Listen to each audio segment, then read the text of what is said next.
So now the temperatures yesterday got up to actually 17, I think almost 18 degrees. Today they're 16. There's a bit of a breeze coming in off the sea, keeping the temperature slightly lower temperatures. But it's really done wonders, because there was rain the night before last and even in the morning, and then it went warm and then it got sunny. And yesterday was lovely and sunny. And here, dandelions everywhere, just absolutely everywhere. And everything is eating them.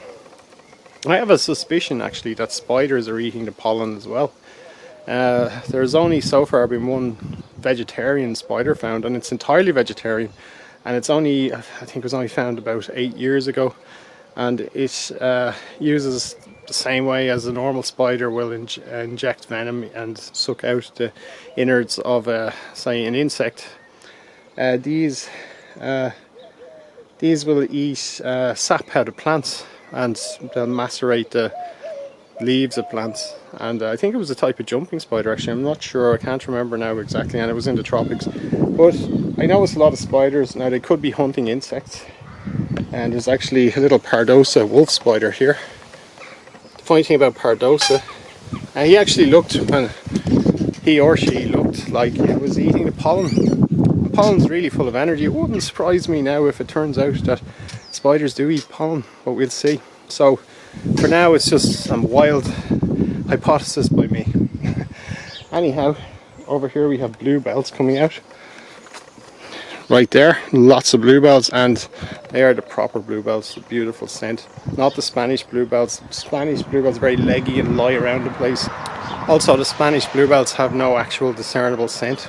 They might actually have something that some insect can smell, but these are the true bluebells. These are, and this is a really old. This was for a brief time an orchard, but it was just a piece of a field, and it was back in the 1930s. A piece of a field was given away to make houses for a soldier. In fact, soldier of what was then the Free State Army, because all the soldiers got houses provided by the state. And so that's where the house I live in came from, although the soldier in question was not actually a relative. Over here we have, in the hedgerow, we have Honesty. Beautiful purple plant, and it came up very early this year. It does look amazing though, look at that. I'm being careful because there might be bee nests.